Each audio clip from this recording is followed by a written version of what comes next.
오늘은 계시록 1장 9절에서 20절에 있는 말씀 읽겠습니다.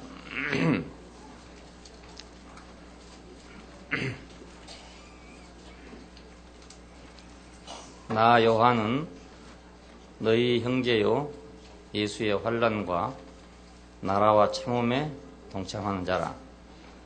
하나님의 말씀과 예수의 증거를 인하여 반모라 하는 섬에 있었더니 주의 날에 내가 성령에 감동하여 내 뒤에서 나는 나팔소리 같은 큰 음성을 들으니 가로되 너 보는 것을 책에 써서 에베소, 서무나, 버가모, 도아디랴, 사대, 빌라델피아, 라오디게아 7교회 보내라 하시기로 몸을 돌이켜 나더러 말한 음성을 알아보려고 하여 돌이킬 때에 7 금촛대를 보았는데 촛대 사이에 인자 같은 이가 발에 끌리는 옷을 입고 가슴에 금띠를 띠고 그 머리와 털의 희기가 흰 양털 같고 눈 같으며 그의 눈은 불꽃 같고 그의 발은 풀무에 단련한 빛난 주석 같고 그의 음성은 많은 물소리와 같으며 그 오른손에 7 별이 있고 그 입에서 좌우에 날선 금이 나오고 또 그 얼굴은 해가 힘있게 비치는 것 같더라.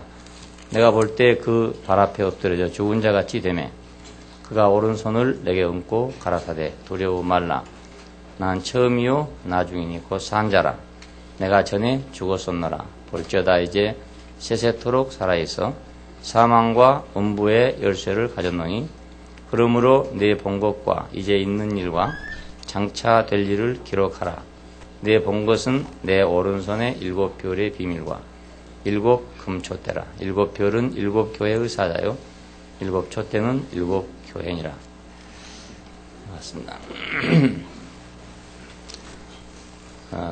오늘은 그 성경 안에 있는 그 신성한 계시의 전진에 대해서 말씀을 드리려고 합니다. 하나님은 어제나 오늘이나 영원토록 동일하십니다. 그런데 그분의 계시는 그렇다고 해서 항상 똑같은 자리에 있는 게 아니고 늘 전진하고 있다는 것입니다. 경륜상으로 이것은 전진할 수밖에 없고 또 전진해야 하기 때문에 우리는 그 전진하는 계시를 따르지 않으면 종교가 가지고 있는 그 가장 큰 오류를 범하게 되는 겁니다. 왜냐하면 오늘 하나님이 어떻게 계시를 했다 하더라도 내일은 또 다를 수도 있는데 오늘 있는 그것만 붙잡고 500년이고 1000년이고 계속 그걸 붙잡고 있단 말입니다. 이게 그 종교에서 가장 위험한 일이기도 하고 또 불행한 일이기도 하고 그렇습니다. 예를 들면 유태교가 자기들이 가지고 있는 계시를 붙잡고 더 전진된 계시를 무시했기 때문에 예수를 죽이게 된 것입니다. 마찬가지로 기독교가 자기들이 가지고 있는 어떤 계시를 가지고 더 전진된 계시를 무시하기 때문에 전진하지 못하고 2000년 전이나 지금이나 다를 바 없는 그런 자리에 놓이고 오히려 이제 그 후퇴하고 변질하는 그런 모양을 나타내고 있는 겁니다. 그러니까 종교가 가장 경계해야 하는 문제가 이제 어디에 머물러 있는 거죠. 그것이 아무리 좋은 걸 하더라도 그 자리에 머물러 있으면 하나님은 영원하신 분이고 영이신 분인데 한 자리에 머물러 계실 수가 없는 분이잖아요. 그리고 그분의 경륜은 아직 완성되지 않았기 때문에 한 자리에 머무를 수가 없어요. 아직 다 된 것이 아니니까. 집을 짓더라도 완전히 짓기 전까지는 공사를 계속해야 되는 거 아닙니까?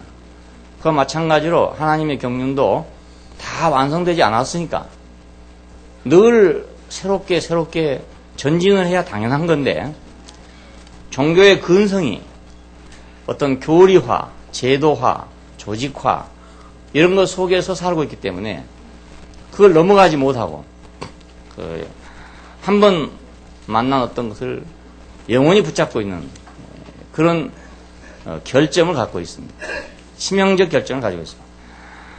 우리는 여기서 벗어나야 되고 하나님이 어떻게 움직이시는지 새롭게 움직이실 때마다 우리가 그 움직이심에 늘 동참해야 되고 항상 같이 있어야 된다는 거예요.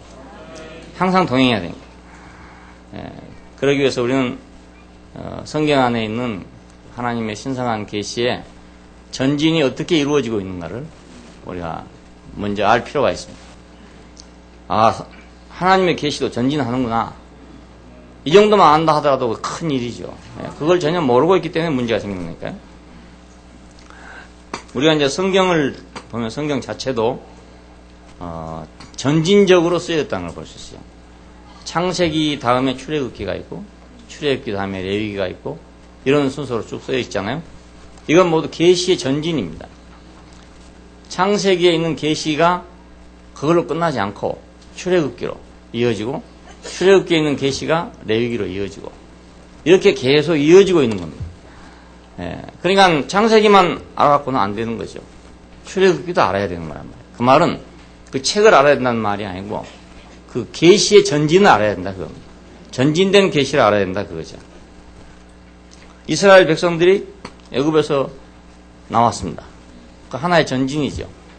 그렇지만 애굽에서 나온 것만큼은 안 되잖아요. 홍해를 또 건너야 되잖아요. 홍해를 걷는 것만으로 다 된 것도 아니거든요. 호렙산에 이르러야죠. 산에 이르렀다고 다 된 게 아니죠. 거기서 우리는 하나님의 율법을 받고 성막을 건축해야 되고 그렇다고 또 다 된 게 아니잖아요. 그걸 가지고 가나안 땅에 건너가야 된다고요. 가나안 땅에 간다고 또 다 된 게 아니란 말이에요. 그래서 사사시대를 거쳐가지고 왕국시대로 이렇게 넘어가는 것입니다. 이런 동안에 그분의 계시는 계속 전진하고 있습니다. 한 자리에 머물러 있지 않단 말입니다. 우리가 신학에 오더라도 복음서가 있고 서신서가 있고 마지막에 계시록이 있고 그렇습니다. 이것은 왜 이렇게 있냐면 계시의 전진 때문에 이렇습니다. 그러니까 복음서 안에 있는 예수 그리스도하고 서신서 안에 있는 예수 그리스도하고 요한 계시록에 있는 그분하고 한 분은 한 분이지만은 경륜상으로는 늘 전진하고 있단 말이에요. 그러니까 창세기에서 계시록까지 오는 동안에 하나님은 영원히 한 분이시고 어제나 오늘이나 영원토록 동일하시지만은 그분의 경륜은 계속 전진하고 있다는 걸 알아야 합니다. 그래서 이제 완성을 향해서 목적을 향해서 가고 있는 거죠. 이걸 우리가 알기 위해서 하나님 자신의 이름 자체도 전진적으로 우리에 계시되고 있다 하는 걸 볼 필요가 있습니다. 맨 처음에 우리가 창세기 1장을 보면 거기는 이제 하나님이 천지를 창조하셨다. 자기 형상과 자기 모양대로 사람을 창조하셨다. 또 만물을 창조하셨다. 이렇게 되어 있습니다. 창세기 1장에는 창조자 하나님이죠. 근데 그분은 우리말로는 이제 하나님 이렇게 번역하는데 그 사람들 말로는 엘로힘. 이 말은 단순하게 능력 있는 분이다. 능력이다. 이런 뜻이다. 능력. 능력이다. 그러니까 아주 범위는 엄청나게 넓고 하지만 구체성이 없죠. 능력이니까 그냥 능력이. 그 능력은 불이 떨어지는 것이 될 수도 있고 바다가 갈라지는 것이 될 수도 있고 없는 것을 있게 하는 것이 될 수도 있고 그러니까 어떤 전능한 능력이죠. 전능한 능력. 그것을 경험한 사람들이 그 엘로힘이라고 이렇게 부르게 됐습니다. 이건 계시지만 또 다른 한편으로 보면 우리의 경험이라 할 수도 있죠. 인간의 경험이죠. 인간이 맨 처음에 하나님 만날 때 어떻게 만나냐? 어떤 능력으로 만난다 그거죠. 능하신 분이다. 나보다 먼저 계신 분이다. 모든 것이 가능한 분이다. 이렇게 만난단 말입니다. 어린아이들이 맨 먼저 눈을 뜨기 시작하면 자기 앞에 엄마를 만나게 되고 아빠를 만나게 되고 이렇게 만나게 되죠. 근데 어린아이들을 생각할 때 자기 아빠는 모든 걸 다 할 수 있다고 생각합니다. 그렇잖아요? 그래서 길 가다가 뭐든지 있으면 다 사달라 하고 그렇죠? 남의 차 있으면 저 차 우리가 타자 그러고 자기 아빠는 모든 걸 다 할 수 있으니까. 그러니까 어린 애기한테는 자기 아빠가 엘로힘이죠. 그런 셈입니다. 그러니까 인류가 맨 처음에 하나님을 만날 때 엘로힘으로 만난다는 뜻입니다. 그러니까 하나님은 엘로힘으로 자기가 계시가 됐죠. 근데 창세기 2장에 가면 여호와 하나님 이렇게 말이 나옵니다. 이제 정확한 발음을 하면 야훼인데 영어로는 이제 제호바 이렇게 말하고 우리말로는 여호와 이렇게 번역했습니다. 이 말은 나는 무엇이다. I am that I am 이런 뜻입니다. 나는 무엇이다. 이것은 이제 사람과의 역사적 관계에서 붙여진 이름입니다.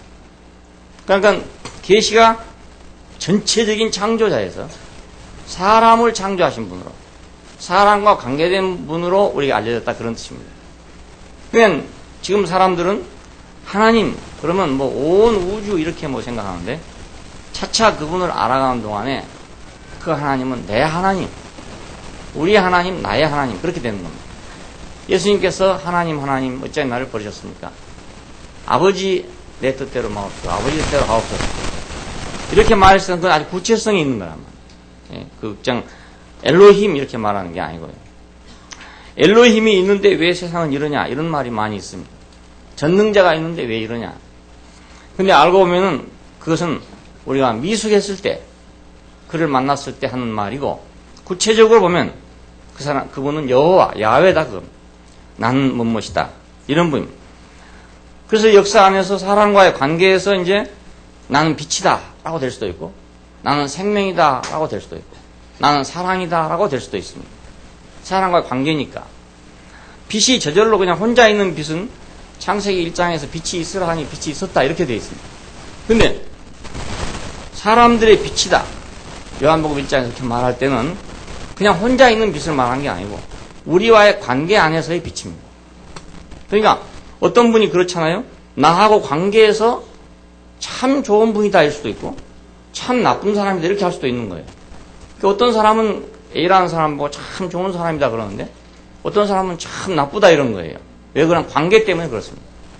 그러니까 나는 뭐뭐이다 이죠. 나쁜 사람이다도 아니고 좋은 사람이다도 아니고 나는 뭐뭐이다.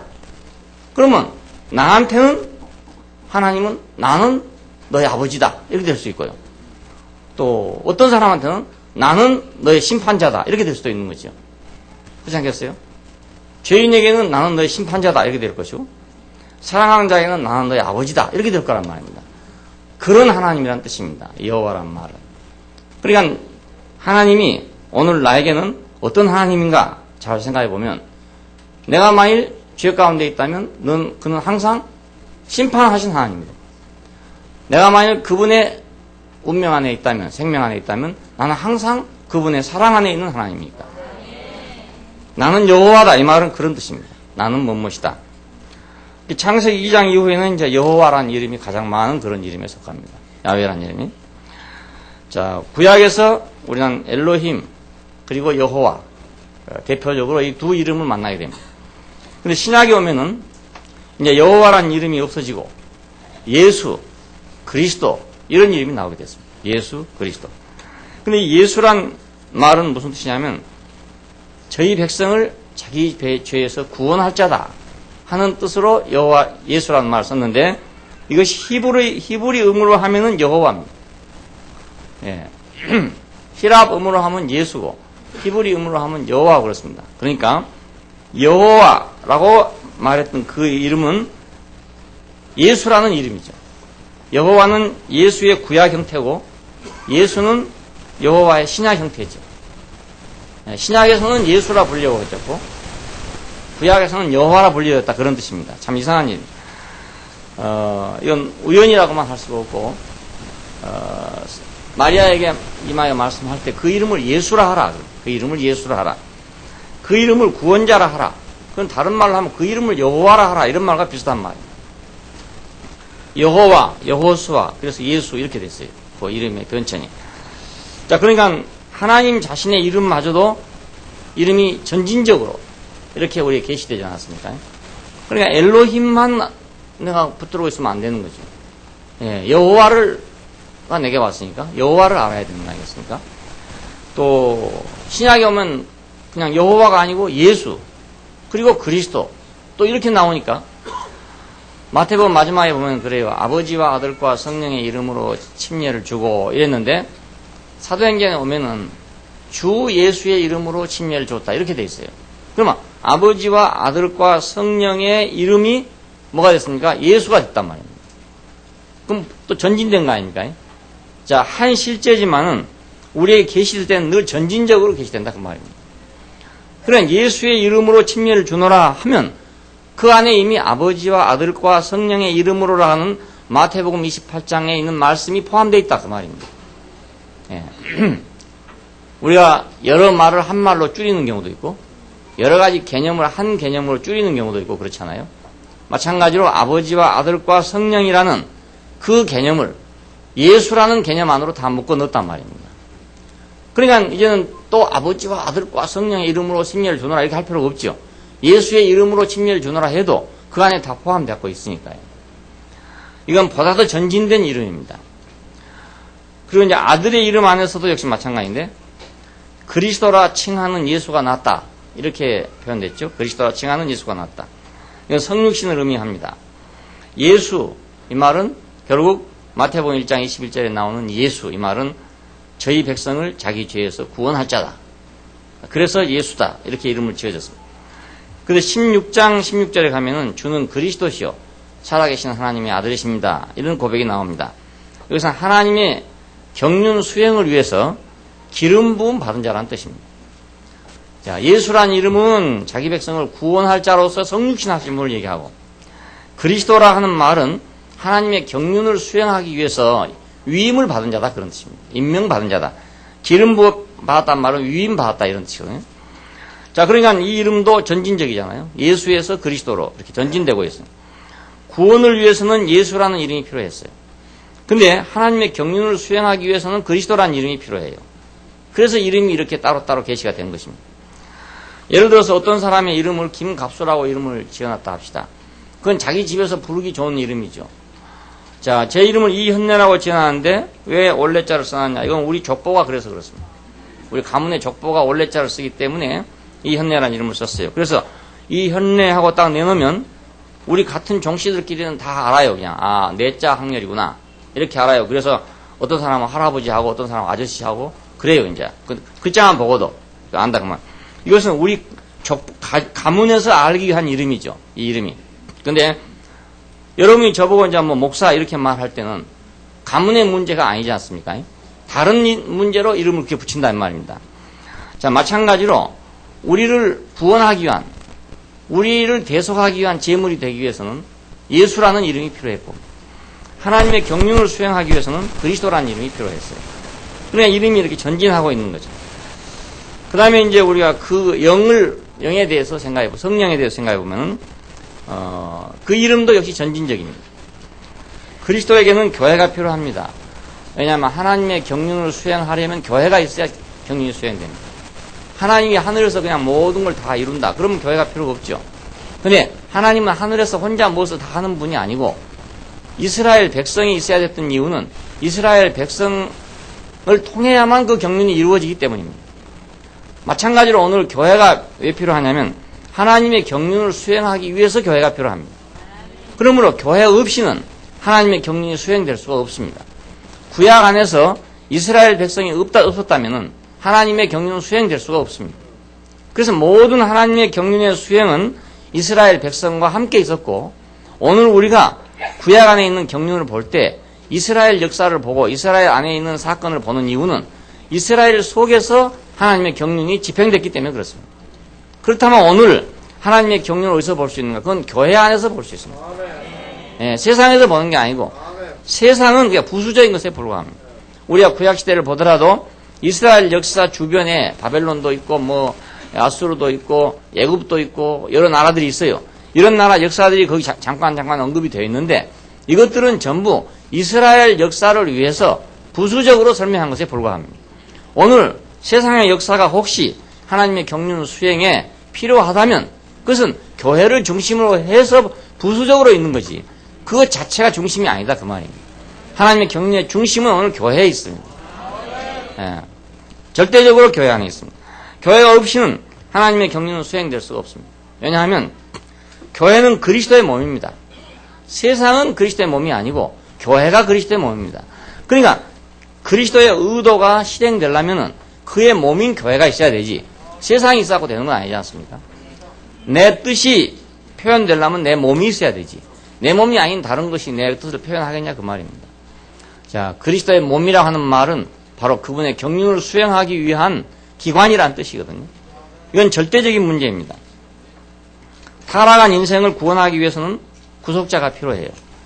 예, 죄 지은 사람을 건져내기 위해서는 구속자가 필요해요. 사탄에게 속아가지고 넘어간. 그 아담을 위해서는 누가 필요합니까? 돌로 떡을 만들려고 하다가 넘어간 자에게는 돌로 떡을 만든 자가 아니고 하나님의 입으로 나오는 말씀으로 사는 자가 필요하단 말입니다. 그래야 구원이 될 거 아니겠습니까? 호랑이가 되려고 하다가 사탄의 밥이 된 사람한테는 어린 양이 필요하다고요. 그래서 타락한 인생을 구원하기 위해서는 구속자로서 예수가 필요합니다. 자, 그런데 이 구속된 사람들은 뭐 때문에 있냐? 그냥 거기서 불쌍하게 건져놓으려고 하는 게 있는 게 아니고 구속된 사람들을 건축하려면 한 백성이 되게 하려면 생명 주는 영이 필요합니다. 그 이스라엘 백성을 구원하기 위해서 온 인류를 구원하기 위해서 이스라엘 땅에 오신 육신을 가진 예수가 필요한 것이 아니라 우리에게 생명을 나눠줄 수 있는 그분이 필요하다 그 말입니다. 교회로 건축하려니까 구속받은 사람들을 구속해 나가지고 그 사람들을 건축을 할 수 있는 어떤 성분으로 바꿔야 할 거 아니겠습니까? 그 성분으로 바꾸려면 그분의 영이 우리한테 와야 바꿔진다 그 말입니다. 그래서 타락한 인생을 구원하기 위해서는 구속자가 필요하고 그 구속된 사람들을 건축하기 위해서는 하나의 백성으로 만들기 위해서는 생명 주는 영이 필요합니다. 자, 그래서 예수님은 땅에 계실 때는 성육신하신 구속자였고 그분이 십자가를 통해서 죽고 부활하시고 승천하신 것은 우리에게 생명 주는 영이 되기 위한 것입니다. 자, 교회는 언제 나왔냐면 십자가 이전에 나온 게 아니고 십자가 이후에 나왔습니다. 부활하시고 승천하시고 생명 주는 영이 돼서 교회가 된 것이란 말입니다. 자, 그러니까 그 영은 그냥 있는 게 아니고 그냥 공중에 있는 그런 영이 아니고 예수에서부터 출발해 가지고 전진한 거잖아요. 우리 생명을 분배하기 위해서 전진한단 말입니다. 자, 생명 분배 이것이 없으면 몸이 이루어지지 못합니다. 그리스도의 몸인 교회의 산 지체들이 되려면 그분의 생명이 분배돼야 한다. 자, 교회인 몸 이것은 그리스도가 하나님의 경륜을 수행하기 위한 하나의 수단입니다. 내 몸은 내가 살아가는 수단이죠. 방법이고 내 몸을 통해서 나는 살고 있으니까 오늘 그리스도도 자신의 몸인 교회를 통해서 살고 있는 것입니다. 그리스도는 지금 어디 있을까? 하늘에 보좌에 가만히 앉아 계시겠지. 그게 아니고 오늘 교회를 통해서 살고 있단 말이에요. 오늘 교회를 통해서 활동하고 계신다. 그냥 교회 없이는 그분의 경륜을 수행하는 것이 불가능한 일이죠. 그것은 몸이 없는 마음과 마찬가지입니다. 마음이 아무리 있다 하더라도 몸이 없으면 아무것도 시행되지 않잖아요. 자, 왜 교회를 그리스도의 몸이라 하는가? 교회를 통해서 그분의 모든 것이 수행되기 때문에 그래서 교회를 그분의 몸이라고 합니다. 자, 이 생명 분배. 이것이 중요한 문제죠. 요한복음에서는 이걸 거듭나야 된다. 이렇게 말했습니다. 또, 다른 데 가면 성령으로 나야 된다. 이런 말이 나와요. 자, 어떻게 해서 우리는 거듭나고, 어떻게 해서 우리는 성령으로 나게 되는 것인가? 사람들은 이것 때문에 상당히 문제가 많이 생기죠. 성령으로 난다. 그분의 생명을 우리가 분배받는다. 그분의 죽으심과 합하여 세례를 받은 자는 그의 살으심과 합하여 세례 받은 줄을 알지 못하냐. 바울이 그렇게 말했어요. 그러니까 우리가 생명을 받는 것은 그분의 죽으심 안에서 죽고 그분의 살으심 안에서 산 것을 말합니다. 그분의 살으심 안에서 산 것. 그분의 살으심으로 우리가 공급받는 거죠. 죽은 자 가운데서 살으신 분, 그분으로 우리가 공급받아서 우리가 사는 거란 말입니다. 우리는 왜 지금 당당하게 사는가? 죽은 자 가운데서 산 분으로 인해서 당당하게 사는 것입니다. 죽고 그만 끝나버렸다. 그럼 우리는 세상에 할 말이 없어요. 세상과 다를 바가 없고요. 근데 죽고 사신 분이 있기 때문에 우리는 지금 다른 삶을 사는 겁니다. 그 죽고 사신 분은 어디가 있냐? 그건 하나님 보좌 우편에 계신다. 그 말은 그분이 한 권세를 가지고 우리에게 자신의 생명을 나눠주고 있다. 그런 뜻입니다. 나눠준다는 말이 뭐 물질 나눠준다는 말이 아니고 그분이 죽고 사신 그것이 우리에게는 뭐가 됩니까? 생명이 된다. 그 말이죠. 우리는 그 생명으로 지금 산다. 그 말입니다. 과거에 우리는 선악과를 가지고 선악을 알던 생명으로 살았어요. 그러니까 세상에 살 때 우리는 선악을 아는 지식이 없으면 못 살죠. 산다고 할 수가 도저히 없죠. 바보 멍청이가 되는 거죠. 식물 인간이 되는 거죠. 근데 지금 우리는 그걸로 사는 게 아니고 죽은 자 가운데 사신이로 산단 말입니다. 그러니까 그분이 우리의 생명이 된 거 아닙니까? 자, 그분이 우리 생명이 되기 때문에 우리는 그의 몸이 되는 거고 그래서 그분의 경륜은 그 몸인 우리를 통해서 지금 수행되고 있습니다. 지금 하늘에서 그분은 무엇을 역사하고 있냐면 죽은 자 가운데서 산 생명을 지금 계속 역사하고 있고 죽은 자 가운데서 산 생명이 계속 살아가고 있는 것이 바로 교회입니다. 자, 그래서 세상과 교회는 완전히 다른 게 한쪽에서는 아담으로 살고 있는 거고 한쪽에서는 죽은 자 가운데서 산 자로 살고 있는 거죠. 이것이 다른 점입니다. 모양은 다 똑같이 그냥 있는데도 불구하고 생명이 다르다 그 말이죠. 한쪽은 선악을 한 지식으로 살고 있고 하나는 죽은 자 가운데서 산 것으로 살고 있다 그 말입니다. 자, 그래서 이 생명의 영도 역시 전진합니다. 구약에서 보면 하나님을 엘로힘이라 하고 여호와라고 하고 또 뒤에 가면 하나님의 영이 늘 그렇게 나와. 하나님의 영이 선지자에게 감동하여 이렇게 나오잖아요. 자, 아들에 관해서 볼 땐 예수, 그리스도, 그리고 지금 우리 안에 생명 되실 때는 그 영으로 생명이 되신다 그겁니다. 예, 지금 예수도 없고 그렇죠? 지금 그 그리스도도 없고 지금은 뭐가 있냐? 그 영으로 우리에게 존재하신다 그 말입니다. 자, 그 영 안에는 예수와 그리스도를 거쳐왔죠. 그러니까 과정을 거쳐온 예수지요. 오늘 그 영은 예수와 그리스도를 거쳐온 영이란 말입니다.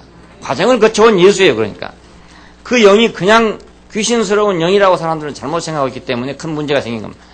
이건 그런 귀신스러운 그런 유령이 아니라 예수 그리스도 그 영이라 그 말입니다. 예수 그리스도 그 영. 예수를 거쳐서 그리스도를 거쳐서 그 영이 됐다 그 말입니다. 그러니까 오늘 그 영은 예수의 다른 형태지요. 예수의 다른 형태, 그리스도의 다른 형태. 그래서 내가 또 다른 보혜사를 너에게 주사 할 때는 내가 또 다른 형태로 너에게 올 것이라는 걸 얘기합니다. 또 다른 형태로. 야, 그래서 여기 이제 예수 자신의 이름도 우리 안에 지금 계속 전진적으로 이렇게 계시가 되고 있다는 걸 볼 수 있잖아요. 성경 안에는 이 이름에 대해서 여러 가지 방면으로 표현됐어요. 진리의 영 혹은 실제의 영이다. 뭐 생명의 영이다. 생명 주는 영이다. 생명의 법이다. 또 능력의 영이다. 뭐 하나님의 영이다. 그리스도의 영이다. 혹은 성령이다. 일곱 영이다. 이렇게 여러 가지로 묘사가 됐어요. 요한계시록에서는 일곱 영으로 묘사가 됩니다. 왜 그런가 하면 강화됐다 그 말이에요. 7배로 강화됐다 그 말인데 왜 7배로 강화됐냐 하면은 그 시대가 급박하기 때문에 지금 반모라는 섬에 갇혀가지고 유배되어 있는 상태입니다. 온 세상은 지금 기독교에 박해가 일어나 있는 상황입니다. 그러니까 어둠이 짙으면은 불도 밝아져야 되잖아요. 마찬가지로 상황이 지금 급박하고 어렵게 됐기 때문에 여기서는 한 영밖에 안 되고 7영이 돼야 한다. 7배로 강화돼야 한다 그런 뜻입니다. 요한계시록에서 나오는 그분, 다시 말하면 다른 형태의 예수, 그분은 다른 성경 어디에서보다도 더 강력하고 더 온전하고 더 최종 완성적인 분이 될 수밖에 없는 거예요. 왜냐하면 상황이 그렇게 급한 상황이 됐으니까. 상황이 그렇게 심각한 상황이 됐기 때문에 그렇습니다. 병자가 병이 이제 위중해지면 이제 보통 약으로 안 되고 더 강력한 약이 필요하잖아요. 그리고 시시한 약으로 안 되고 더 요긴한 약으로 해야 되고. 그렇죠. 의사도 그냥 보통 의사로는 안 되고 더 전문적인 의사가 있어야 되고 더 전문적인 의사가 있어야 되고. 마찬가지로 요한계시록 안에 있는 상황이 그런 상황이기 때문에 예수는 7영으로 묘사됐다 그 말입니다. 최종 완성적으로 묘사된 셈이죠. 그러니까 예수의 이름도 역시 전진적입니다. 교회 역시 마찬가지입니다. 우리는 교회를 말할 때 보통 우주적인 교회와 그 지방적인 교회가 있다 이렇게 얘기를 합니다.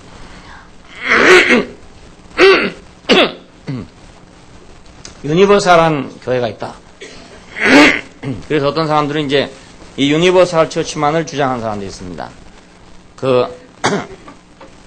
교회 이런 어떤 구체적인 모임을 별로 원치 않고 다 우리 믿는 사람들은 다 교회다. 뭐 미국에 있든지 한국에 있든지 뭐 동대구에 있든지 서대구에 있든지 다 우리는 다 한 교회다. 그러니까 구체적으로 이런 어떤 모임을 가질 필요는 별로 없다 이 말이죠. 우주적 교회를 주장하는 사람들은 그렇습니다. 고린도전서 12장에도 이런 말이 있고 또 마태복음에도 그런 말이 있습니다. 내가 이 반석구에 내 교회를 세우리니 했을 때는 어느 특정한 지방의 교회를 세운다는 말이 아니거든요. 그건 전 우주적인 교회를 말합니다. 자, 유대인이나 이방인이나 종이나 자유자나 다 한 성령으로 세례를 받아 한 몸이 되었고, 이렇게 말할 때는 어느 특정한 지역을 이해한 게 아닙니다. 이건 모든 믿는 이들을 다 종칭해서 하는 말입니다.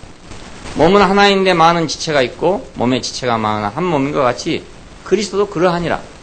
고린도서 12장 12절로부터 13절은 이렇게 말하고 있습니다. 이것은 어느 특정한 교회를 말하는 게 아니고 범교회를 얘기하는 거죠. 우주적 교회를 말합니다. 이건 우주적으로 하나입니다. 에베소 1장 22절에도 그렇죠.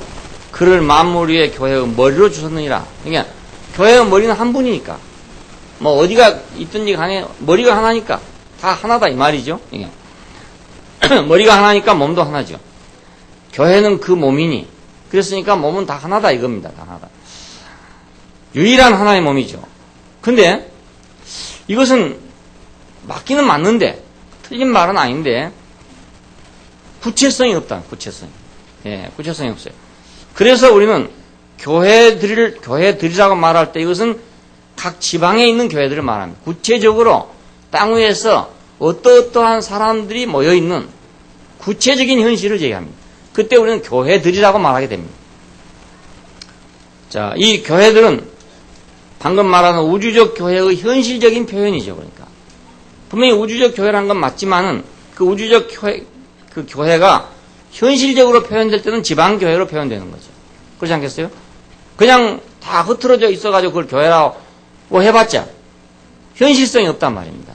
근데 교회 이렇게 말할 때는 현실적이니까 그것은 어딘가에서 표현돼야 돼. 구체적으로 표현. 이것이 바로 지방적인 현실입니다. 이건 한 몸의 표현들이라고 할 수 있어요. 그래서 계시록 1장 12절에 보니까 요한이 이제 계시를 보는가 첫 번째 본 계시가 금등대를 봤다. 금등대를 봤다. 이렇게 말하는데 금촛대를 봤다 이러는데 7 등대를 봤다. 이렇게 말합니다. 7 촛대. 이것은 하나의 등대인데 7 가지가 나와 있는 등대이죠. 우리가 출애굽기에서 본 것과 마찬가지로 한 금덩어리를 가지고 7 가지를 만들어서 7 등을 켜는 그런 등을 얘기합니다. 자, 이 7 등대를 봤다 그겁니다. 자, 이것은 구체적으로 불이 켜있는 7개를 얘기합니다. 7개를. 예, 그냥 우주적인 그런 막연한 걸 얘기한 게 아니고. 그래서 아시아에 있는 7 교회에 편지하라. 이렇게, 말을 들었다고 합니다. 그 아시아라고 표현된 것은 로마 제국의 한 주 중에서 그 7 도시들을 얘기합니다. 예, 그러니까, 우리 같으면 지금 뭐 대구, 부산, 뭐 서울 이런 식이 되는 거죠. 이건 우주적 교회가 아니고 지방교회를 말합니다. 금촛대를 본 금촛대 안에 있는 7 교회들은 우주적 교회가 아니고 지방교회를 얘기합니다. 구체적으로 빛을 밝히고 있는 어느 지역에서 불을 밝히고 있는 그 교회를 얘기합니다. 마태복음 16장 18절에 있는 교회는 우주적 교회죠. 내가 이 반석 위에 내 교회를 세우겠다 했습니다. 근데 사도행전 이후의 모든 교회들은 전부 다 지방적입니다. 우주적이 아니고 지방적인 교회를 말합니다. 그러니까 지금 요한계시록의 초점은 어디 있냐면 우주적 교회의 초점을 갖고 있는 게 아니고 지방교회들의 초점을 갖고 있습니다. 요한계시록의 초점은. 자, 왜 그런가 하면 우주적 교회의 실현, 우주적 교회의 현실, 우주적 교회의 현존성이 어디 있냐면 지방에 있기 때문에 그렇습니다. 자, 그러니까 우주적 교회는 이제 지방교회들로서 완성된다 이렇게 봐야죠. 우주적 교회는 지방교회가 있어야만 비로소 구체화되고 현실화된다. 그래서 거기서 비로소 완성된다. 우리가 그걸 볼 수 있어요. 그냥 우주적 교회만 주장하는 사람들은 안 되죠. 예. 그래가지고 구체적 교회를 거부하고 있는 사람들이 있는데 그렇게 갖고서는 구체적 실행이 될 수가 없는 거죠. 그렇잖아요. 구슬이 서말이라도 끼어야 구슬이다 이런 말이 나옵니다. 구슬이 아무리 있으면 그 자체로 목걸이가 됩니까? 그걸 딱 끼놔야 목걸이가 될 거 아니겠습니까? 예. 마찬가지 우주적 교회라는 것은 구슬이 서말이란 말이고 지방교회란 말은 목걸이란 얘기입니다. 작아도 그걸 끼워놔야 뭐 용도가 생겨야 되지. 안 끼워놓은 건 아무 용도가 없단 말입니다. 그래서 7 교회란 말이 나왔는데 7이라는 숫자는 하나님의 역사에서 완성의 수지요. 창조가 7일로 됐다 하는 말은 하나님의 역사의 완성을 말하고 6월절을 7일 동안 지킨다. 이런 말. 자, 계시록에 보면 7인이 나오고 7 나팔이 나오고 7 대접이 나오고 7 교회가 나오고 그렇죠. 이건 전부 다 이제 완성의 숫자를 얘기하고 있습니다. 그리고 이것은 무엇을 표현하기 위해서 완성된 숫자죠. 몸이 있으면 지체가 있어야 되고, 우주성이 있으면 지방성이 있어야 되고, 이건 구체성이 있어야 한단 말이에요. 금등대, 이것은 본체는 하나지만 가지는 7개다. 자, 계시록의 첫 번째 이상은 바로 이 7개의 가지를 봤다 그 뜻이에요. 7개의 가지. 7개의 교회를 봤어요. 근데 이것이 사실은 종착역이죠.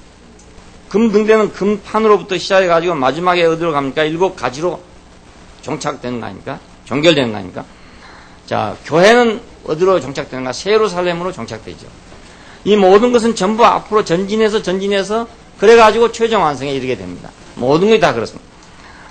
자, 하나님 자신도 경륜적으로 계속 전진하고 있다. 이게 전진한 결과가 어떻게 되느냐 하면 하나님 자신은 그리스도 안에서 체현됐다.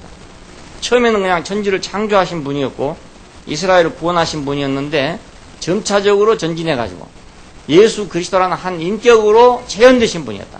이건 전진을 의미하죠. 전진. 말씀이 육신이 되어 우리 가운데 거하심에 우리가 보니 독생자의 영광, 이 말은 하나님이 막 무지무지하게 전진했다는 뜻입니다. 예, 창세기 1장에서부터 시작하면은 이건 도저히 있을 수가 없는 일이에요. 천지를 창조하신 그 하나님이 육체가 됐다. 이거 생각해 보십시오. 몇 계단이나 지금 왔겠습니까? 계단이. 수천 헤아릴 수 없는 계단을 지금, 전진해 가지고 지금 육신이 된 데까지 왔다. 그런 얘기입니다. 디모데전서 3장에 보면은 그는 육신으로 나타난 바가 되시고, 이게 보통 말이 아닙니다. 그러니까. 우리는 지금 여기서부터 들었기 때문에 보통으로 생각해요. 예, 지금은 나이키 신발부터 시작한 사람들은 예, 나이키 신발이 보통이라, 일상이라. 근데 우리 게다짝에서부터 시작한 사람들, 집세기에서부터 시작한 사람들, 맨발에 시작한 사람들은 이 나이키 신발이라는 게 아득한 것입니다. 뭐, 예, 창세 이전에 이나 마찬가지요. 맨발 신고 다니는 거. 예, 맨발 벗고 고무신 하나 사놓으면 너무 아까워가지고. 운동 하나 사면 너무 아까워가지고. 보통 때는 맨발로 다니다가 선반에 얹어놨다가 뭐 특별한 행사 있으면 신고 나가고. 예.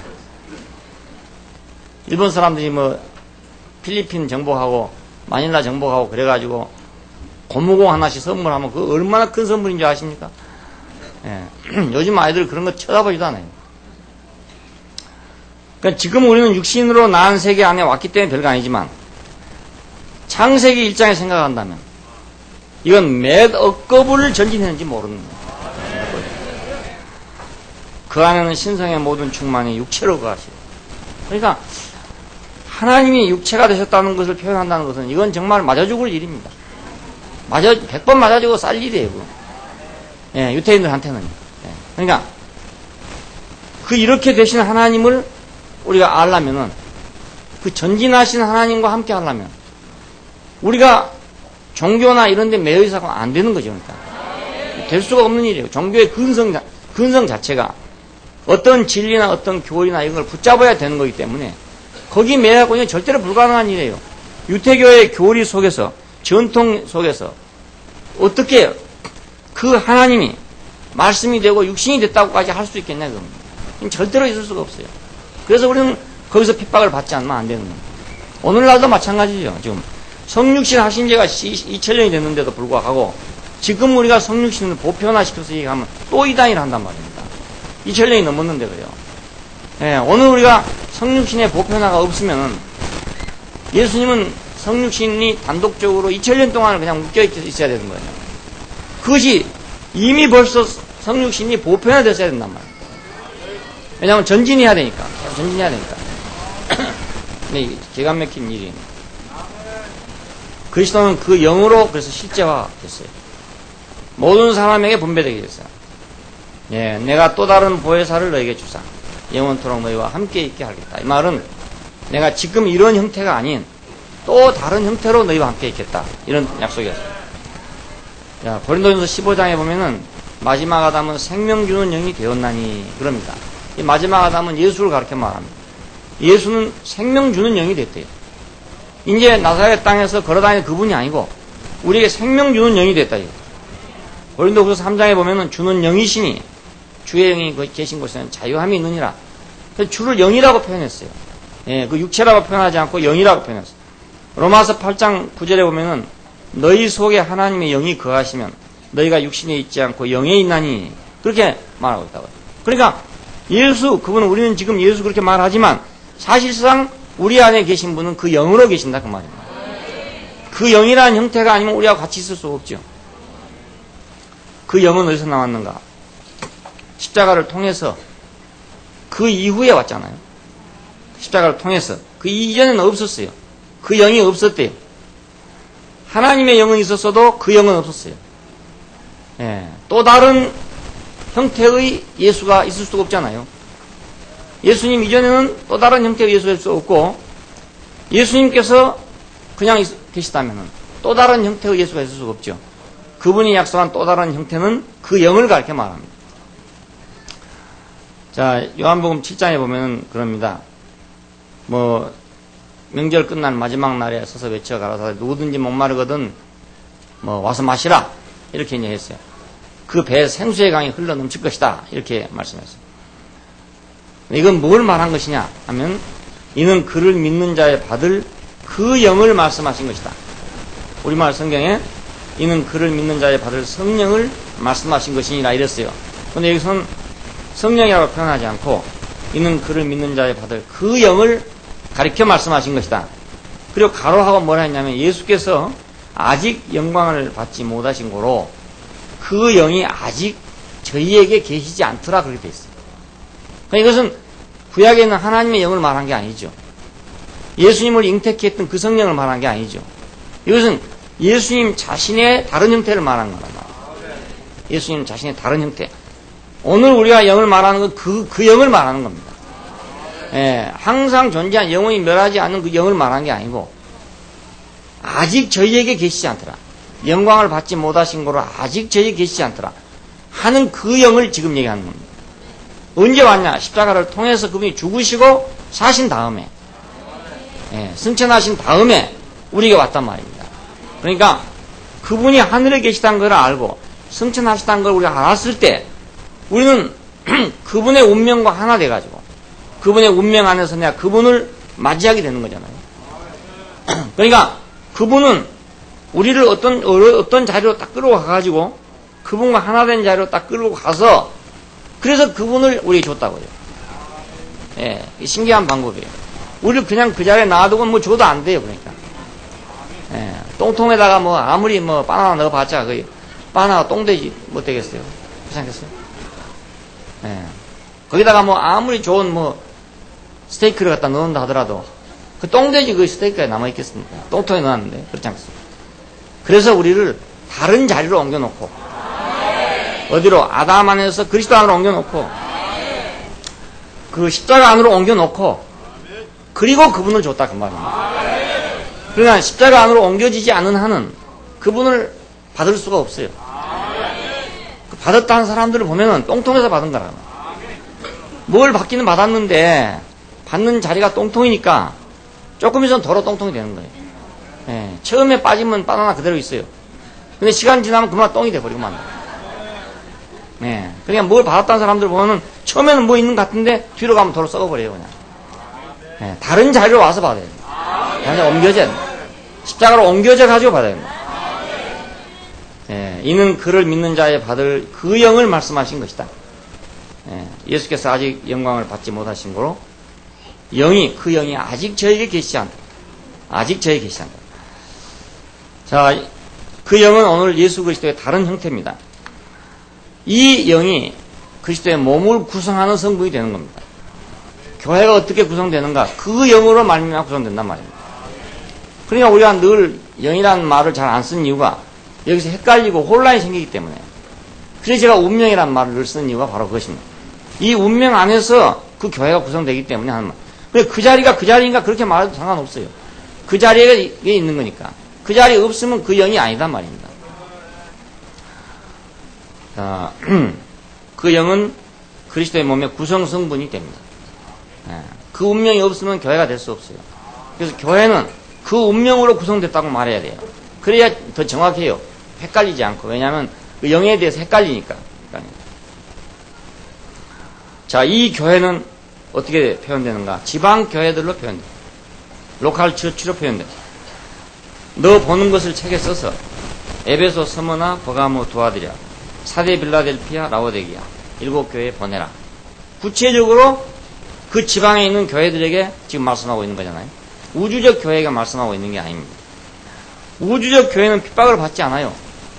환난 가운데 있지도 않아요. 예수의 환난과 나라와 참음에 동참할 필요도 없어요. 우주적 교회는요. 근데 지방 교회가 폐하를 받죠. 로마에 있는 교회이기 때문에 로마 황제의 핍박을 받게 되죠. 중국에 있는 교회이기 때문에 중국 공산당의 핍박을 받는 거죠. 북한에 있는 교회이기 때문에 북한 공산주의자 핍박을 받는 거죠. 우주적 교회야 핍박 받을 거 없잖아요. 내 혼자 믿고 있는데 뭐 누가 핍박하겠어요?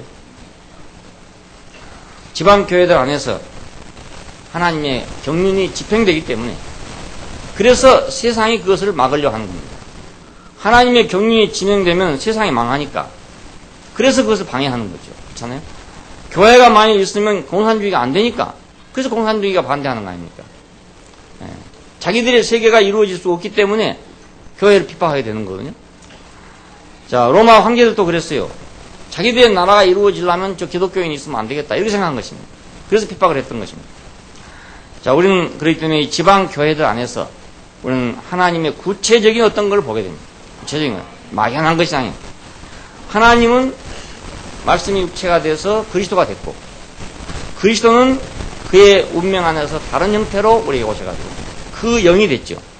그 영은 오늘 우리 안에 생명이 됨으로써 몸을 구성하게 되고 그 몸은 구체적으로 어느 지방의 교회가 되는 거예요. 구체적으로 어느 지방의 교회가 되는 거예요. 우리 교회도 그렇잖아요. 이렇게 모이면 다 함께 모이지만은 저 상인동에 모이는 모임도 있고 대명동 모임도 있고 또 저 칠곡 모임도 있고 그런데요. 아무래도 요 상인동 모임하고 칠곡 모임하고는 좀 멀기 때문에 서로가 잘 모른다고요. 서로 잘 모르고 아무래도 좀 덜 친해요. 그리고 무슨 일이 생겨가지고 무슨 일을 한다 하더라도 상인동 사람들은 상인동 교회에서 하고 칠곡은 칠곡에서 하지 뭐 칠곡에서 상인동까지 오고 상인동 칠곡 이렇게 잘 안 된단 말입니다. 자, 그러니까 결국 교회는 구체적인 지방성을 갖게 마련이지. 예, 그래 안 할 수가 도저히 없어요. 그러나 우리는 될 수 있는 대로 그것이 더 커지기 위해서 우리는 하나로 모이는 교회를 갖는 거죠. 그래서 한 교회를 갖게 되는 거죠. 그렇지만 그것은 역시 지방성을 갖고 있죠. 예, 구체적인 되려니까. 오늘 우리가 지금 뭐 저쪽 구례에서 지금 초상이 났다. 그러면 구례에 있는 분들이 다 갈 거 아닙니까? 근데 대구 있다 보니까 못 가는 거죠. 예, 그러니까 교회 생활이 하나의 장례식에 가는 것도 교회 생활의 일부인데 우리는 이제 거기를 못 간단 말입니다. 못 가요. 그러니까 교회 생활이 구체적으로 이루어진 자리에서 우리가 구체적인 이 지방성이 없으면 우리는 거기서 그만큼 우리는 덜 누릴 수밖에 없다고요. 예, 그만큼 덜 누릴 수밖에 없어요. 그래서 우리는 하나님의 교회가 구체적인 지방성을 갖게 된다는 것을 부인할 수가 없고 반드시 또 그래야 되는 겁니다. 자, 내가 이제 팔도 있고 손도 있고 손가락도 있고 그렇습니다. 근데 요 같이 합하면 뭐가 다 돼요. 되긴 되는데 요 손가락이 만약 없다고 한번 생각해 보십시오. 손가락이 다 손가락이 없고 동글동글한 요것만 있다고 생각해 보십시오. 손바닥만 딱 있다 이러면 물론 손은 손이지만은 구체적인 일을 할 수가 없어요. 예, 이렇게 딱 잡을 수가 없고 이렇게 딱 잡을 수가 없어요. 손가락이 없으면. 예, 그러니까 구체적인 현실이 없으면 요 구체적인 어떤 걸 못하죠. 그러니까. 예, 그냥 막연하게 여기까지만 있으면 그냥 이것만 왔다 갔다 하는 거라 그냥 우주적 교회죠. 그죠? 이 우주적 교회. 예. 근데 우주적 교회는 이것도 안 돼요. 사실은 우주적 교회는 요 마음 안에 있는 그거죠. 마음 안에 있는 거니까 몽골이나 마찬가지라. 손과 발 다 없는 거. 예? 6.25 때나 그런 그 사람들 봤어요. 전쟁터에서 왔는데 팔도 없고 발도 없고. 그래서 그냥 몸뚱이만 있어요. 몸뚱이만. 그걸 이제 자루에다 넣어가지고 한 사람이 이제 메고 다니면서 이제 그때는 이 보훈 이런 게 안 돼 있을 때니까 이제 집집마다 다니면서 뭐 내놓으라고 이렇게 하고 다녔었어요. 그래 봤어요. 어디 갔다 나와도 보면 그냥 둥그러 있고 둥구리가 똑같죠. 둥구리가 똑같아. 예. 그러니까 얼마나 그 사람에게는 손과 발이 필요하겠어요. 예? 우리가 손만 있고 손가락이 없으면 그래도 불편한데 손도 없고 발도 없이 얼마나 불편하겠어요. 우리는 구체적인 것이 있어야 되는. 새끼손가락 이거 하나만 없어도 얼마나 불편한지 모르고, 이거 없으면 또 얼마나 불편한지 모르고, 이거 없으면 또 얼마나 불편한지 모르고, 이거 없으면 또 얼마나 불편한지 모르고. 저는 이거 없으면 많이 불편해요. 왜냐면 자꾸 이렇게 해야 되니까. 예. 이게 습관이 돼가지고 자꾸 이렇게 하는데, 이걸로는 안 된단 말입니다. 이거 안 되니까. 이게 얼마나 필요한지 몰라요, 이게. 예. 그러니까 얼마나 하나님의 교회의 지방성이 필요한지, 구체성이 필요한지 몰라요. 대명동 사는 사람들은 대명동 모임이 가까운 데 있으니까 그냥 얼른 설거지 하다 하고 나도 그냥 가서 모임 갔다 올 수도 있고 그렇죠. 근데 뭐 칠곡에서 대명동까지 오려면은 설거지 하다 올 수는 없잖아요. 예, 그렇단 말입니다. 그러니까 더 구체성이 있을수록 좋죠. 예. 근데 왜 그걸 반대하냐, 그럼 반대하는 사람들 보면 그 어디 사람들하고 부대끼기 싫으니까 그런가. 예, 그래서 뭐 좀, 아무래도 사람 만나다 보면 좀 뭐 문제도 생길 수 있고 그렇잖아요. 그러니까 그런 게 싫으니까 그냥 우주교회 뭐 이렇게 그냥 두리뭉실하게 뭉쳐가지고 나도 예수 믿는 사람이다 이런 식으로 하고 싶은가 본데 사실 그러면 교회의 어떤 것을 상실하게 돼요. 하나님의 구체적인 목적을 가졌다는 것을 상실해요. 구체적 목적, 그 손가락으로 이루어지는 구체적 목적을 가진 분이라는 것을 우리가 놓쳐버리고 말게 됩니다. 또 그 풍성을 가진 하나님이시라는 것, 그 풍성 안에 있는 그리스도라는 것을 놓쳐버리게 되죠. 왜냐하면 각자 나 혼자 있어서 뭐 자기 혼자 성경 보고 기도하고 뭐 이러면 그냥 그 정도지요. 그 많은 형제들 속에서 일어나는 그 풍성을 경험할 수 없어요. 그러니까 그리스도가 풍성하다 이 말을 들으면 무슨 말인지 모르게 되죠. 그렇지 않겠어요? 생명 주시는 영을 경험하기 어렵죠. 왜냐하면 교회 안에서 그 생명이 막 분배되는 걸 봐야 되는데 생명 분배되는 걸 모르니까 자기 혼자 기도하고 그저 응답받고 뭐 이것밖에 안 돼요. 마지막으로는 땅을 지배하는 그리스도를 경험할 수가 없어요. 예, 개인적인 신앙으로는 땅을 정복할 수가 없어요. 땅을 정복하는 것은 교회적이란 말이에요. 그래 그걸 경험할 수가 도저히 없죠. 자, 생명의 계시는 교회들 안에서 성경의 계시는 그래서 교회들 안에 열려져 있습니다. 이 성경 안에 있는 모든 계시는 목적을 가지신 하나님, 풍성이신 그리스도, 생명 주는 영이신 그분, 그리고 땅을 지배하는 교회, 이 모든 것이 계시되어 있는데 교회 생활 없이는 이걸 다 알 수가 없잖아요. 예, 자기 혼자 있어서 하는 건 모르는 거죠. 그냥 자기 혼자 뭐 연불 하듯이 그렇게 하고 있는 거지. 물론 어느 일부분 되죠. 다는 안 된 건 아니지만 일부분 되지만 이 풍성을 가질 수가 없어요. 하나님의 나타나심의 전진적인 그 결과, 이것은 바로 교회입니다. 그러니까 하나님은 그리스도로 체현되시고 그리스도는 생명 주는 영으로 우리 안에 실제화되고 경험화되고 그 다음에 그 경험되고 실제화된 그 영은 우리를 교회로 만든다. 교회를 산출하게 만들어요. 그러니까 오늘 하나님을 만나려면 그리스도를 만나야 하고, 그렇죠? 자, 하나님을 소유하려면 또 그리스도를 소유해야 되죠. 이제 하늘에 하나님을 만나려고 생각해서는 안 되는 거죠. 그건 옛날 일입니다. 옛날에는 그렇게도 가능했지만 이제는 그리스도가 오신 이상 그리스도를 놔두고 하나님을 만나려고 한다. 이건 말도 안 되는 소리입니다. 또 그와 마찬가지로 그리스도를 우리가 만나려면 역시 교회로 가야지. 2000년 전에 저 나사렛 땅으로 가고는 안 되는 거죠. 예. 2000년 전에 있는 성경 안으로만 간다고 되는 것도 아니죠. 오늘 그리스도의 현실은 교회이기 때문에 교회 안에서라야 온전한 그리스도를 만나게 되죠. 또 마찬가지로 이 온전한 그리스도를 누리려면 역시 교회가 또 필요하죠. 그 교회의 구체성이 필요한 이유가 바로 그것입니다. 예. 우주교회, 이것은 지방교회로 완성됩니다. 지방교회 없이는 우주교회가 완성되지 없어요. 되지 않아요.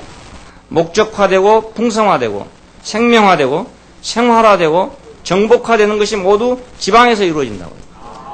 예, 지방이 없으면 그건 이루어질 수가 도저히 없어요. 예, 구슬이 섬하려도 귀야 구슬이다. 구슬이 섬하려도 귀야 구슬이다. 예? 꿰어야 부수다. 꿰어야. 예, 꿰어야인가 꿰어야인가 잘 모르겠는데 하여튼 꿰어야.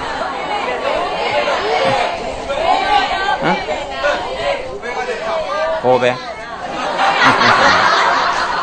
자왕 구수에서 말이라도 그냥 나가두면 소용없다 이 말입니다.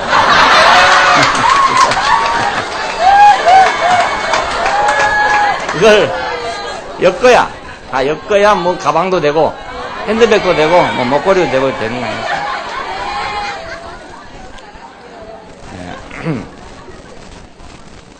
자, 이분을 보고 그분의 나타나심을 깨달으려면 우리는 전진적인 계시와 함께 있어야 됩니다.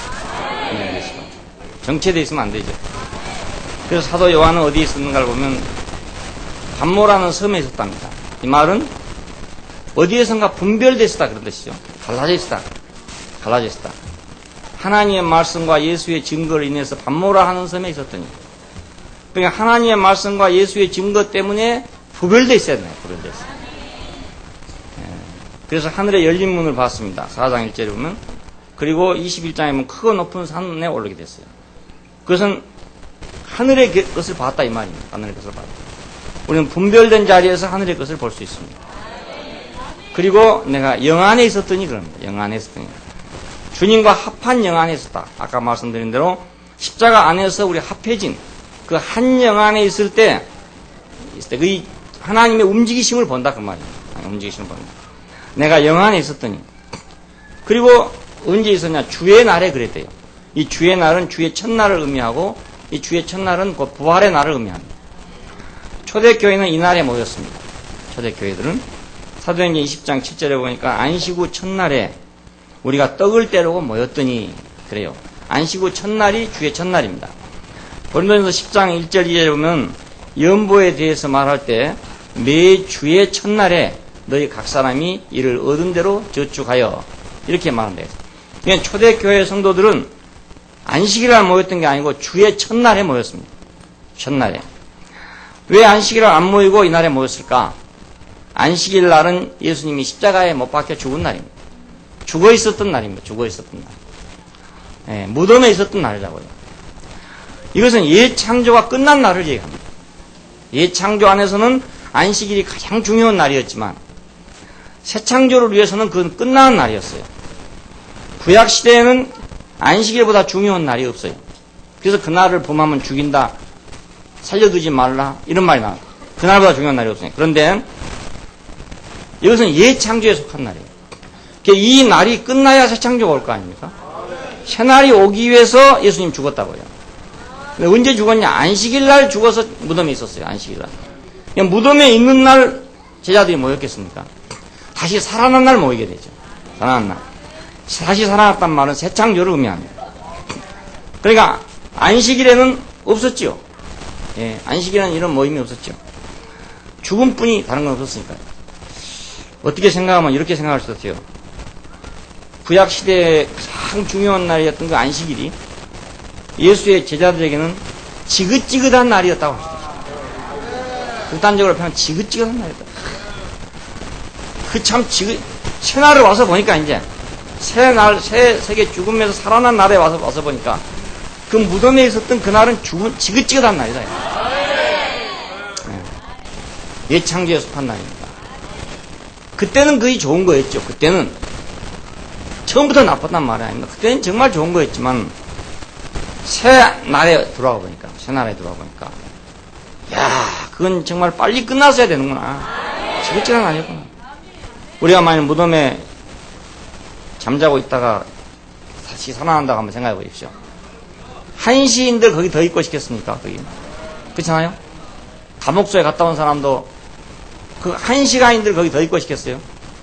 빨리 나갔으면 안 하겠습니까? 빨리 나갔으면. 그건 죽음의 날이니까. 죽음의 날. 우리도 우리의 예창조를 끝낼 때 우리가 거기서 머뭇머뭇하고 꾸물거리고 뭐 뒤돌아보고 이러고 있는 사람 보면 이상해. 그건 빨리 끝나야 되는 날인데. 옛것을 못 버리고 그냥 계속 가지고 있으면서 또 타령하고 또 타령. 옛날 타령 또 타령하고 또 하고 또 한참 있다가 다 끝났나 했더니 또 와서 또 옛 타령하고 하는. 또 예탄하고 앉았거든요. 그 냄새 난 것이 뭐 이렇게 좋다고 그렇게 하고 있는지 모르겠어요. 지긋지긋한 날인데. 그죠? 그렇잖아요? 뭐 군대 얘기 같은 그런 재밌는 얘기도 있지만, 네? 그 무덤 속에 있는 얘기가 무엇이 좋은 얘기가 있다고? 그걸 계속 붙들고 해도 또 어찌 거기서 뭐 해보려고 그렇게 생각하고 있는 건지 모르겠어요. 예창조는 끝났어요. 네, 새날이 왔잖아요, 새날이. 그날에 주의 음성을 들었대요. 그날에. 그러니까 예창조 안에서 들은 말이 아니고 이것은 새창조 안에서 들은 말입니다. 요한계시록은 그러니까 예창조에 속한 사람한테는 이건 깜깜한 말이에요. 그건 안 들린 말이에요. 있을 수가 없는 말이에요. 새창조 안에만 들린 말이에요. 예, 나팔소리 같은 큰 음성을 들었다. 이건 승리를 말하잖아요. 나팔소리가 났다. 이건 이겼다 이 말입니다. 이겼다. 우리 이겼다. 일곱 교회에 대해서, 일곱 교회의 승리에 대해서 들었다 이 말입니다. 몸을 돌이켜 주님을 봤다가 큰 음성을, 이 음성이 어디서 나는가 하고 딱 돌이켜 봤을 때 일곱 등대를 봤다 이겁니다. 그리고 인자가 거기서 오르락 하더라 이겁니다. 일곱 등대를 봤다. 몸을 딱 돌이켜 봤을 때. 그냥 그는 그때까지 어느 쪽을 바라보고 있었다 그 말이죠. 그러다가 소리가 나기에 그 소리를 들어보려고 딱 돌이켰다 그 말이거든요. 어디로? 예창조에서 새창조로 딱 돌이켰다 이 말입니다. 그때 뭐가 보였냐? 교회가 보였다 이 말입니다. 이는 유태교, 유태민족 이게 보인 게 아니고 일곱 교회가 보였다 이거예요. 거기서 인자가 왔다 갔다 하더라 이겁니다. 교회와 교회를 돌보시는 인자에서 나는 소리였구나. 그러니까 이 나팔 소리 같은 큰 음성은 무덤에서 나오는 소리도 아니고 이것은 교회를 돌보시는 인자에서 나오는 소리였었어요. 오늘 우리는 교회를 돌보시는 인자에서 나온 소리를 들어야지 무덤에서 나온 소리를 들어서는 안 되잖아요. 그 안에 계시록의 주요한 이상들이 있는데 교회들에 관한 계시, 세상의 운명에 관한 계시, 큰 바벨론에 대한 이상, 그리고 새 예루살렘에 대한 이상, 이 네 가지 주요한 이상들이 요한계시록을 구성하고 있어요. 교회와 세상, 큰 바벨론과 새 예루살렘 이렇게 크게 나눌 수 있습니다. 오늘 지금 이 현실 안에서는 교회와 세상입니다. 교회에서 나는 나팔 소리와 세상의 운명, 그리고 영 안에서는 큰 바벨론과 새 예루살렘 이렇게 갈라져 있어요. 이것이 이 요한계시록의 이제 구도가 되었고 있습니다.